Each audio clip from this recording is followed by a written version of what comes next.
An attempted home invasion turns deadly. Now at noon, why police need your help finding one of the suspects who ran away. An Humble ISD police officer in court this morning on child porn charges. Our cameras are there. An outrage over disturbing video. A reality TV star shoots a hammerhead shark at close range. And even more video expected to be released today. KHOU 11 News starts now. Good afternoon, I'm Katrina Maldonado. Those stories in a moment, but we begin with weather. Boy, the weather today's been rough, huh? Wow, take a look at these incredible pictures from San Antonio. A woman rescued from a vehicle as that area continues to get pounded by heavy rain. These rescues are always very, very tricky. As you know, it only takes a few inches of water to sweep a car off the road. And as we've seen over and over again in our area as well, you can get in trouble very quickly. Always best not to drive through any water if you cannot see the road. Some heavy storms are passing through our area too. Brooks, what can we expect this afternoon? Well, Katrina, we're going to have a repeat of what San Antonio is seeing, the possibility of some significant flooding. This is bad for drivers. Already, we've seen a couple of water rescues around Houston. What you see is what you get. Lots of red, amber waves of rain, lots of lightning as well. Coming up, we're going to track a tropical storm and talk about how long this heavy rain will be in the region. Katrina? Now to new developments out of Baytown after a deadly attempted home invasion ended with a suspect dead and a neighbor wounded. Michelle Choi has the latest. Police are calling this a botched home invasion. It all happened here at this apartment complex, where police say two masked men tried to break into that middle unit.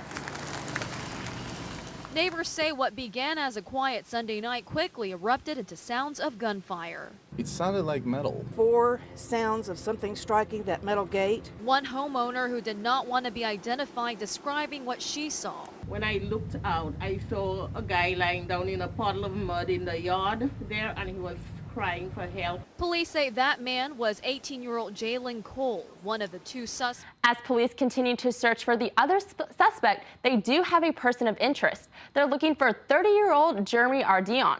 If you have any information on his whereabouts, give Baytown Police a call.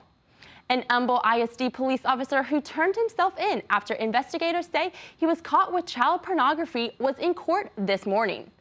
Our cameras were there when Jeffrey Clark went before a judge. The district says Clark worked the night shift for 2 years and had little to no contact with students. The charges came after he applied for a job with the Precinct 4 Constable's office. It was during the course of that interview and vetting process that investigators say Clark admitted he looked at nude girls under the age of 17. He also admitted to having sex with 14 and 15-year-old minors when he was 18 years old.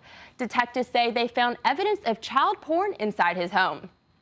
Dive teams are still looking for a father from Houston who disappeared on Canyon Lake near New Braunfels. Michelle Talley and his daughter fell off a jet ski after a sharp turn. The sheriff's office says they were both wearing life jackets, but Talley took off his and gave it to his daughter. She made it back to shore. Talley went under and did not resurface. Authorities in Florida are investigating after a disturbing new video shows a reality TV star shooting a hammerhead shark at short range. This is the second video to surface, causing concern for wildlife officials in the state. Manuel Bojorquez has the latest, and we want to warn you, some of this video can be disturbing. In the latest video, a hammerhead shark is pulled out of the water and shot twice in the gills. The man firing the gun, animal activists say, is Alex Compatacris, the star of MTV's new reality show, Siesta Key. Alex is sort of the king of our crew. We want to know what you think. Do you think MTV should pull the show Siesta Keys from the air? You can vote online at KHOU/vote now or on our KHOU app. We'll check in with the results throughout the show. Coming up after the break, construction for the Keystone Pipeline continues to move across the country, but could it be facing another hurdle? Where hundreds of protesters gathered, demanding the project be stopped. And Chicago's mayor takes on the DOJ, why he says his officers will not comply with the new immigration requirements. More than 500 people gathered for a rally at the Nebraska State Capitol over the weekend. They're voicing their opposition against the Keystone Pipeline. Local farmers say the proposed pipeline route runs right across farmland, putting their livelihoods at risk. Some say moving forward with the project would be a huge mistake during the peaceful protests. Many chanted things like "water is life, protect it," and "we will block you." Chicago's Mayor Rami Malek is standing up to the Department of Justice. The city is suing the Trump administration over threats to withhold money from sanctuary cities. The city could lose millions of dollars in federal grants that would go to the police force. And with Chicago's violence problem, that money is desperately still needed. Still, the mayor says Chicago will not stop protecting immigrants. Chicago will not let our police officers become political pawns in a debate. Chicago will not let our residents have their fundamental rights isolated and violated. Officials say they're focusing their efforts on anyone who poses a threat to national security or public safety, but that no one is exempt.